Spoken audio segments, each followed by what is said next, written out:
What is good, YouTube? It is your boy Anthony Spritz, and I'm back with a whole nother video. And today I'm gonna be talking about Nintendo.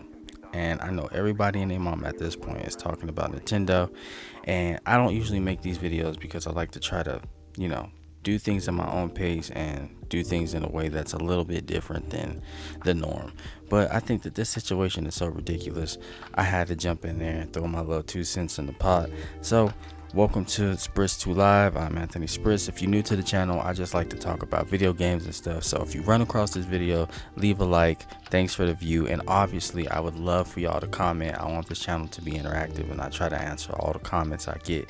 So let me know how y'all feeling about this topic. And today we're going to jump into this Nintendo topic and the prices, Nintendo Switch 2, all that. So without further ado, I'm going to jump right into it. Man, so recently Nintendo had their Nintendo Direct. If you don't know what that is, Nintendo throws their little showcase where they show off new hardware, new games, things like that. You get the idea. And so they showed off the Switch 2, which admittedly looked very good. I thought it looked like a cool system and all that. And they showed off some games and all that stuff too. But the real kicker that went viral and everybody's on their ass right now is because of the pricing. So the Switch 2 by itself, as of right now, to my knowledge, is going to be $450 by itself, $500, and it comes with Mario Kart. Now that's not too bad, especially for new hardware, but here's where it gets kind of icky. Nintendo is actually charging upwards of $80 for their games, and that's just base price in America. So you can imagine everywhere else where things are a little bit more expensive, and that's really scummy, man, because one, our economy is terrible. It's not like people are making more money, and things are hard right now. Your money gets funny, and for them to be charging more than the norm is a bigger problem in itself, which we will be getting into later on in this video. But for right now, we're focusing on the surface level, and $80 for something like Mario Kart, no DLC, nothing like that, is crazy. And if you know Nintendo is stingy. I'm talking about Mr. Krabs level, because they never have sales. Like, I can go right now and look at a Zelda game that they released years and years ago, and it's probably still full price as we speak. And that's the problem, right?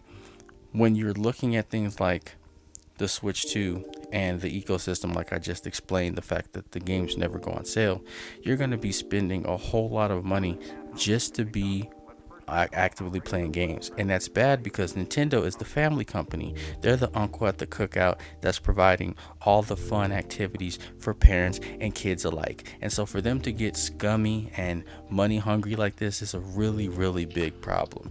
And also, I do think that they're doing this because they know that their fan base, the Nintendo heads I like to call them, are going to buy this.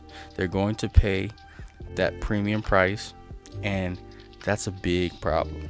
Now look, when they showed off certain games, I admit some of the games look really good.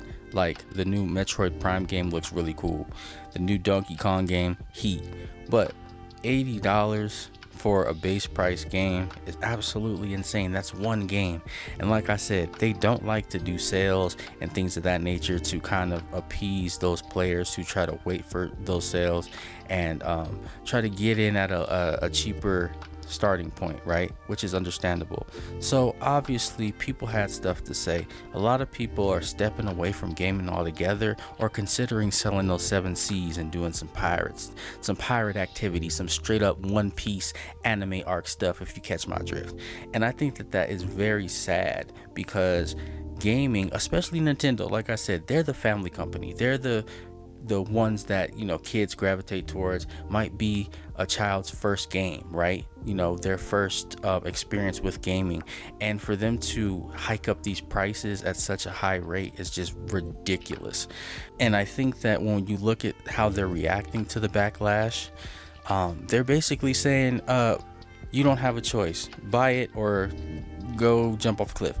But listen, the thing about that is, right, we need to vote with our wallet, because these companies are greedy, and they're doing it on purpose because they believe that we don't have a choice, right? We have to go buy from them, and that's absolutely not true. A lot of my gaming activities, especially recently, have been going and getting games that are on sale and having a catalog and looking at other companies. Hopefully this doesn't change. If y'all are watching this, other, Xbox, PlayStation, y'all gotta really pay attention now. All right, Xbox has been doing a good job at their ecosystem with Xbox Game Pass, and on PC all the time they have sales, they have subscription services, ways for you to get games at a reasonable price, right? And I hope that this stays the norm, because looking at things like this it's not going to be great, especially if these other companies look at Nintendo doing it, and if it's successful, they gonna start doing it, and we don't need that, because that's just gonna crash the market. And that's why I called this video the NintendoCALYPSE, okay? Because that's just gonna make this whole gaming thing out here just a free-for-all. It's gonna be looking like Book of Eli out here pretty soon. But all jokes aside, I think that the actual Switch 2 looks good, right? The actual system and all that. But when you look at the games, right, if I can't get any games, what's the point of the system? I mean, yeah, it's like common sense. And I feel like personally, if they would have kept their prices lower and maybe had more frequent sales and things of that nature, they would maybe get more sales. But that's what I'm saying, though. We have to vote with our wallets and make them see that this is a bad move, and they gotta run it back, because right now it's not looking good. And look, I already expressed how I did like the Switch 2. I like the hardware. I like that they upgraded the actual system to where it has higher frame rates and is playing bigger and better games like Cyberpunk and all these, bigger titles. But if you look at the handheld space in gaming, that is another thing. They have direct competition.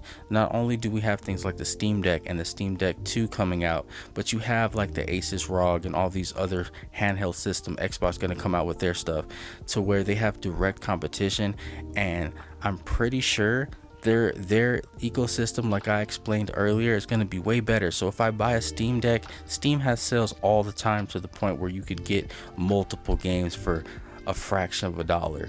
Xbox has their own thing going on, so they have direct competition in that space. So I don't really think it's a good idea for them to come out swinging like this and to just stand on business Mr. Krabs style and like overcharge us for these games, and just kind of try to set that as the new norm. And that's the overall problem, right? We don't want this to be the normal procedure when it comes to charging for video games. We already have stuff like GTX 6 coming out, which is a thing of its, a whole other thing in itself, which is probably going to cost more than the average game, which is already $70. We don't really need them to be setting this up as the normal thing to do in gaming, because it's just going to make it harder for people to keep gaming, right? Like I said prior, people are stepping away, people are looking at alternatives, people are playing older games, right? And Nintendo, they just continue on their path of fuckery, I call it. They have these scummy practices. So it's not only the prices of the system versus the game. One big thing with this first Switch was stick drift. That's where your controller sticks, the analog sticks on your controller, they break and they start moving by themselves and things like that. The same technology for the Switch 1 that had those problems is being used purposely on the Switch 2 so they could save money, and there's going to be stick drift, meaning that the controller is only going to last so long until you have to buy another one.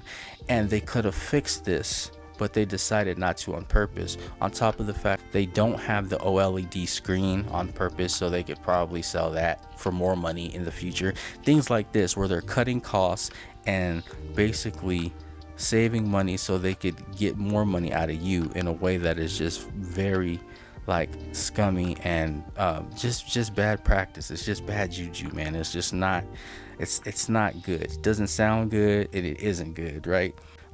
Another thing, side note, this has really nothing to do with the whole Switch NintendoCALYPSE thing, but their executive's name, I think it's the dude's the president, his name is Doug Bowser. Okay, like that is ironic in of itself.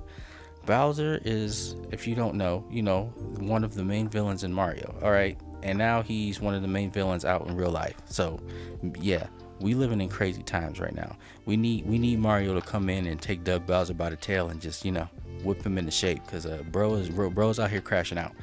And man, that's all I really had to say. Like I said, wrapping this up, I think the Switch 2 itself looks really good, but a lot of the practices Nintendo is throwing out there is just ridiculous. They're upcharging for older games so that you be able to play in higher resolution, quote unquote, higher frame rates. You got to pay for that. They're upcharging for a tutorial. It's like a tutorial game. It's just think of like when the Wii came with Wii Sports, but they're charging you for that. So it's like a teach you about the controllers, I guess, whatever. You gotta pay for that. They have a button on there for game chat. You gotta pay for that. They are charging for everything. They're out for all the coins out here, and this shit is ridiculous. It's looking real crazy for Nintendo. Hopefully they can walk this back at some point and learn their lesson, because this is actually crazy right now. But yeah, man, this is my little 2 cents, my little rant on the Nintendo situation, and hopefully we get some better news in the future. But this shit is looking crazy. Like I said, some of the games like Donkey Kong, Metroid Prime, these games do look great, but I don't know about that $80+ price tag baseline, no DLC, nothing, right? That's kind of crazy. But we'll see what happens, man. This is Spritz 2 Live. Let me know if I'm cooking or if I'm just yapping, and y'all let me know. But just like that, man, I ain't dragging this out no more. We out.